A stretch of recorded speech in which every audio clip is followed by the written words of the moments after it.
ॐ श्री गणेशाय नमः। अथ श्री हनुमान वडवानर स्तोत्रम् विनियोगः। ॐ अस्य श्री हनुमान वडवानर स्तोत्र मंत्रस्य श्रीरामचंद्र ऋषिः श्री हनुमान वडवानर देवता राम बीजं ह्रीं शक्तिं सौं कीलकम् मम समस्त विघ्न दोष निवारणार्थे सर्व शत्रु क्षयार्थे सकल राजकुल समोहनार्थे मम समस्त रोग प्रशमनार्थम आयु आरोग्य ऐश्वर्यादिव्यर्थम समस्त पाप क्षयार्थम श्री सीतारामचंद्र प्रीत्यर्थम च हनुमान वाडवानर स्तोत्रं जपमहं करिष्ये। ध्यानम् मनोजवं मारुततुल्यवेगम् जितेन्द्रियं बुद्धिमतां वरिष्ठं वातात्मजं वानरयूथमुख्यं श्रीरामदूतं शरणं प्रपद्ये।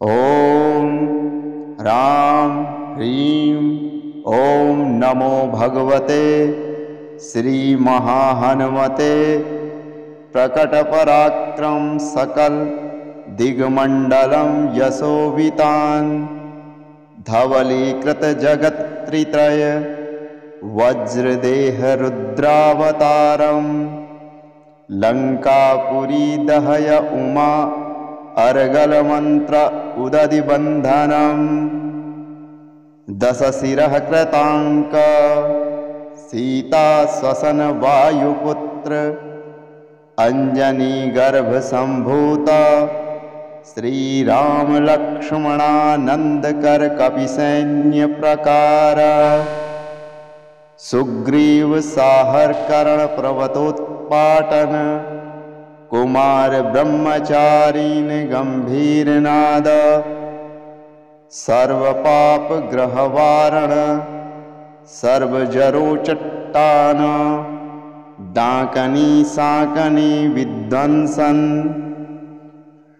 ओम राम ह्रीं ओम नमो भगवते महावीर वीराय सर्वदुःख निवारणाय ग्रहमंडल सर्वभूतमंडल सर्वपित्रास मंडलोच्चाटन भूत ज्वर एकाहिक ज्वर द्वयाहिक ज्वर त्रयाहिक ज्वर चतुर्थार्थिक ज्वर संताप ज्वर विषम ज्वर ताप ज्वर माहेश्वर वैष्णवान् ज्वरान् छिंदी छिंदी क्षय ब्रह्म राक्षस भूत प्रेत पिचायान् उच्चाटय उच्चाटय स्वाहा।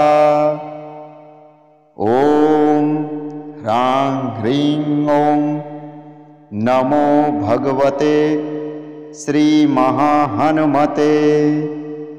ओम राम ह्रीं ह्रूं ह्रैं ह्रौं हः आं हां हां हां हां। ओम सौं ऐहि ऐहि ॐ हं ॐ हं ॐ हं ॐ हं ॐ नमो भगवते श्रीमहाहनुमते श्रवणचक्षुर्भूतानां डाकनीनां विषमदुष्टानां सर्वं विषं हर हर आकाशभुवनं भेदय भेदय छेदय छेदय मारय मारय शोषय शोषय मोहय मोहय ज्वालाय ज्वालाय प्रहारय प्रहारय सकलमायां भेदय भेदय स्वाहा। ॐ ह्रां ह्रीं ॐ नमो भगवते महाहनुमते सर्वग्रहोच्चाटन परबलं क्षोभय क्षोभय सकलबधन मोक्षणं कुरु कुरु शिरःशूल गुल्मशूल सर्वशूला निर्मूलय निर्मूलय नागपाशानंत वासुकी तक्षकर्कोटकालियाना यक्षकुलजगद रात्रिचर दिवाचर सर्वान्निविषं कुरु कुरु स्वाहा। ॐ ह्रां ह्रीं ॐ नमो भगवते महाहनुमते राजभय चोरभय परमंत्र पर यंत्र परतंत्र परविद्याश्छेदय छेदय सर्वशत्रुनाशय नाशय असाध्यं साधय साधय हूं फट् स्वाहा। ॐ श्री गणेशाय नमः। अथ श्री हनुमान वडवानर स्तोत्रम् विनियोगः। ॐ अस्य श्री हनुमान वडवानर स्तोत्र मंत्रस्य श्रीरामचंद्र ऋषिः श्री हनुमान वडवानर देवता राम बीजं ह्रीं शक्तिं सौं कीलकं मम समस्त विघ्न दोष निवारणार्थे सर्व शत्रु क्षयार्थे सकल राजकुल समोहनार्थे मम समस्त रोग प्रशमनार्थम आयु आरोग्य ऐश्वर्यादिव्यर्थम समस्त पाप क्षयार्थम श्री सीतारामचंद्र प्रीत्यर्थम च हनुमान वाडवानर स्तोत्रं जपमहं करिष्ये। ध्यानम् मनोजवं मारुततुल्यवेगं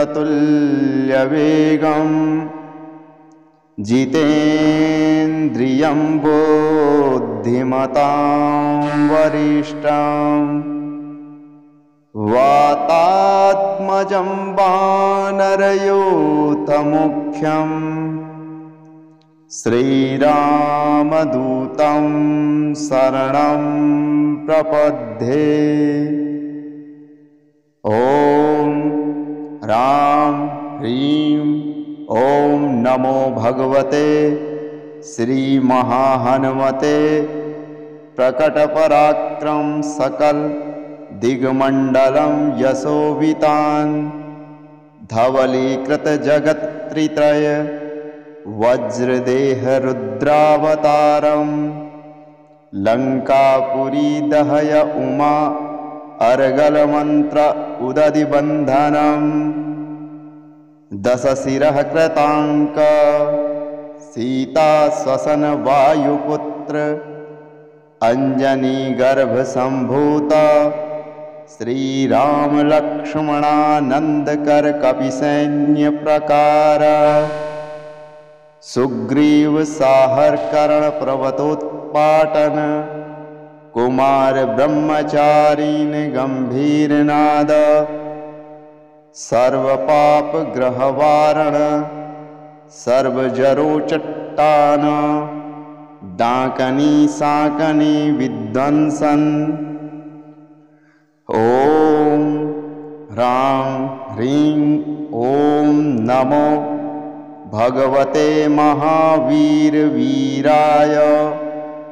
सर्वदुःखनिवारणाय ग्रहमण्डल सर्वभूतमण्डल सर्वपित्रासमण्डलोच्चाटन भूतज्वर एकाहिकज्वर द्वयाहिकज्वर त्रयाहिकज्वर चतुर्थार्थिकज्वर संतापज्वर विषमज्वर तापज्वर माहेश्वर वैष्णवान् ज्वरान् छिन्दी छिन्दी क्षय ब्रह्म राक्षस भूत प्रेत पिचायान् उच्चाटय उच्चाटय स्वाहा ओम ह्रां ह्रीं ओम नमो भगवते श्री महाहनुमते ओम रां ह्रीं ह्रूं ह्रैं ह्रौं हः आं हां हां हां हां ॐ सौं ऐहि ऐहि ॐ हं ॐ हं ॐ हं ॐ हं ॐ नमो भगवते श्री महाहनुमते श्रवणचक्षुर्भूतानां डाकनी डाकनीनां विषमदुष्टानां सर्वं विषं हर हर आकाशभुवनं भेदय भेदय छेदय छेदय मारय मारय शोषय शोषय मोहय मोहय ज्वालाय ज्वालाय प्रहारय प्रहारय सकल मायां भेदय भेदय स्वाहा ओम ह्रां ह्रीं ओम नमो भगवते महाहनुमते सर्वग्रहोच्चाटन परबलं क्षोभय क्षोभय सकलबधन मोक्षणं कुरु कुरु शिरः शूल गुल्मशूल सर्वशूला निर्मूलय निर्मूलय नागपाशानंत वासुकी तक्षक करकोटक कालियाना यक्ष कुल जगत रात्रिचर दिवाचर सर्वान्नि विषं कुरु कुरु स्वाहा ओम ह्रां ह्रीं ओम नमो भगवते महाहनुमते राजभय चोरभय परमंत्र पर यंत्र पर तंत्र पर विद्याच्छेदय छेदय सर्वशत्रुनाशय नाशय असाध्यं साधय साधय हूं फट् स्वाहा ओम श्री गणेशाय नमः। अथ श्री हनुमान वडवानर स्तोत्रम् विनियोगः। ॐ अस्य श्री हनुमान वडवानर स्तोत्र मंत्रस्य श्रीरामचंद्र ऋषिः श्री हनुमान वडवानर देवता राम बीजं ह्रीं शक्तिं सौं कीलकं मम समस्त विघ्न दोष निवारणार्थे सर्व शत्रु क्षयार्थे सकल राजकुल समोहनार्थे मम समस्त रोग प्रशमनार्थम आयु आरोग्य ऐश्वर्यादिव्यर्थम समस्त पाप क्षयार्थम श्री सीतारामचंद्र प्रीत्यर्थम च हनुमान वाडवानर स्तोत्रं जपमहं करिष्ये। ध्यानम् मनोजवं मारुततुल्यवेगं जितेन्द्रियं बुद्धिमतां वरिष्ठं वातात्मजं वानरयूथमुख्यं श्रीरामदूतं शरणं प्रपद्ये। ॐ राम ह्रीं ॐ नमो भगवते श्री महाहनुमते प्रकटपराक्रम सकल दिग्मंडलं यशोवितान् धवलीकृत जगत्त्रित्रय वज्रदेह रुद्रावतारं लंकापुरी दहय उमा अर्गल मंत्र उदधि बंधनम् दशशिरः कृतांक सीता श्वसन वायुपुत्र अंजनी गर्भ संभूत श्रीराम लक्ष्मणानंदकर कपिसैन्य प्रकार सुग्रीव साहर कर्ण पर्वतोत्पाटन कुमार ब्रह्मचारीन गंभीरनाद सर्व पाप ग्रहवारण सर्वजरो चट्टान डाकनी साकनी विध्वंसन।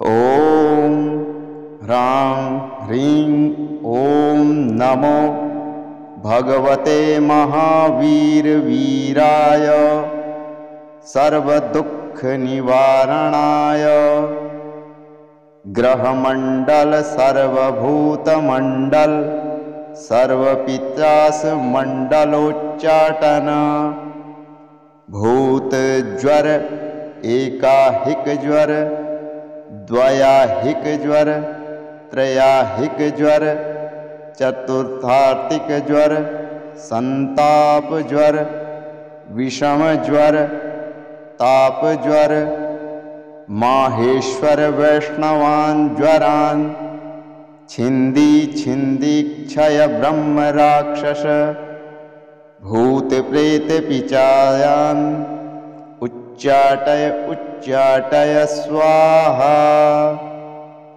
ओम ह्रां ह्रीं ओम नमो भगवते श्री महाहनुमते। ओम राम ह्रीं ह्रूं ह्रैं ह्रौं हः आं हां हां हां हां ॐ सौं ऐहि ऐहि ॐ हं ॐ हं ॐ हं ॐ नमो भगवते श्रीमहाहनुमते श्रवणचक्षुर्भूतानां डाकनीनां विषमदुष्टानां सर्वं विषं हर हर आकाशभुवनं भेदय भेदय छेदय छेदय मारय मारय शोषय शोषय मोहय मोहय ज्वालाय ज्वालाय प्रहारय प्रहारय सकलमायां भेदय भेदय स्वाहा। ॐ ह्रां ह्रीं ॐ नमो भगवते महाहनुमते सर्वग्रहोच्चाटन परबलं क्षोभय क्षोभय सकलबधन मोक्षणं कुरु कुरु शिरः शूल गुल्मशूल सर्वशूला निर्मूलय निर्मूलय नागपाशानंत वासुकी तक्षक करकोटक कालियाना यक्ष कुल जगत रात्रिचर दिवाचर सर्वान्नि विषं कुरु कुरु स्वाहा। ॐ ह्रां ह्रीं ॐ नमो भगवते महाहनुमते राजभय चोरभय परमंत्र पर यंत्र परतंत्र पर विद्याच्छेदय छेदय सर्वशत्रुनाशय नाशय असाध्यं साधय साधय हूं फट् स्वाहा। ॐ श्री गणेशाय नमः। अथ श्री हनुमान वडवानर स्तोत्रम् विनियोगः। ॐ अस्य श्री हनुमान वडवानर स्तोत्र मंत्रस्य श्रीरामचंद्र ऋषिः श्री हनुमान वडवानर देवता राम बीजं ह्रीं शक्तिं सौं कीलकं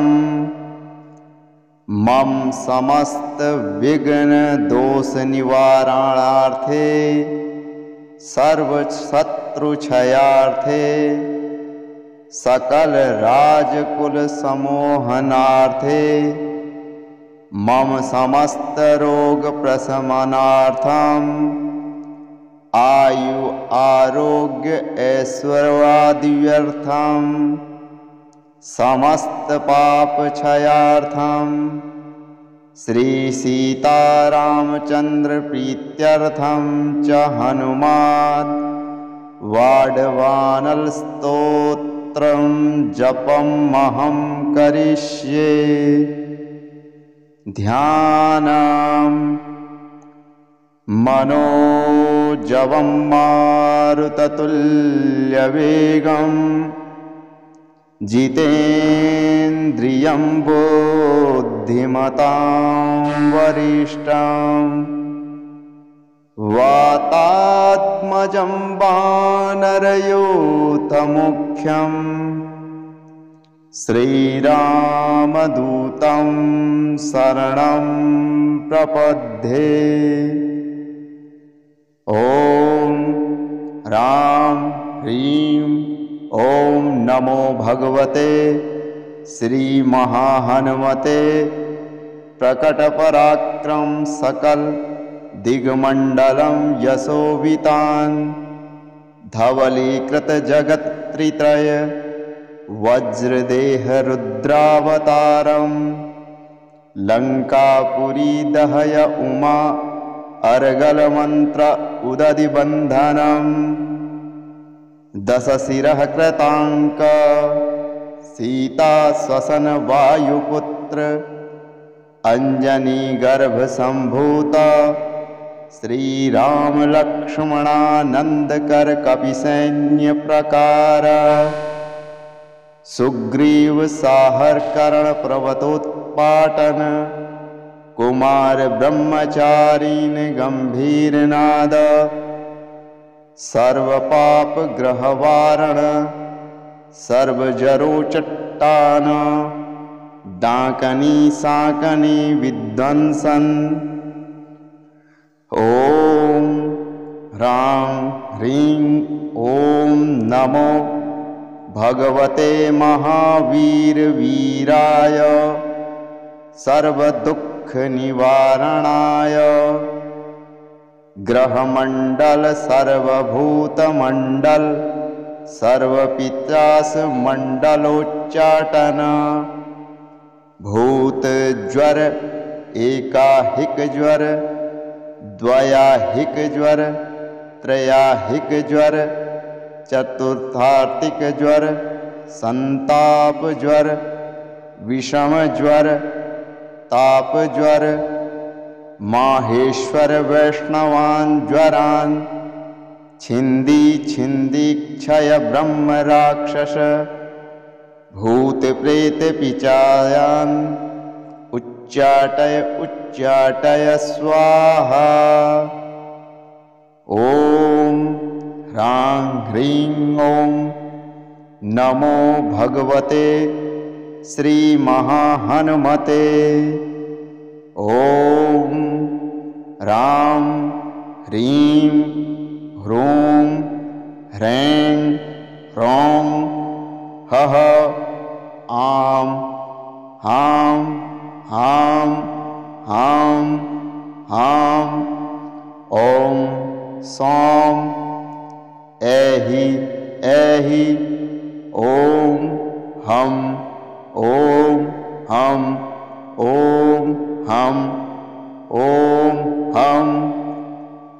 ओम नमो भगवते श्री महाहनुमते श्रवण चक्षुर्भूतानां डाकनी डाकनीनां विषमदुष्टानां सर्वं विषं हर हर आकाशभुवनं भेदय भेदय छेदय छेदय मारय मारय शोषय शोषय मोहय मोहय ज्वालाय ज्वालाय प्रहारय प्रहारय सकल मायां भेदय भेदय स्वाहा। ओम ह्रां ह्रीं ओम नमो भगवते महाहनुमते सर्वग्रहोच्चाटन परबलं क्षोभय क्षोभय सकलबधन मोक्षणं कुरु कुरु शिरः शूल गुल्मशूल सर्वशूला निर्मूलय निर्मूलय नागपाशानंत वासुकी तक्षक करकोटक कालियाना यक्ष कुल जगत रात्रिचर दिवाचर सर्वान्नि विषं कुरु कुरु स्वाहा। ओम ह्रां ह्रीं ओम नमो भगवते महाहनुमते राजभय चोरभय परमंत्र पर यंत्र पर तंत्र पर विद्याच्छेदय छेदय सर्वशत्रुनाशय नाशय असाध्यं साधय साधय हूं फट् स्वाहा।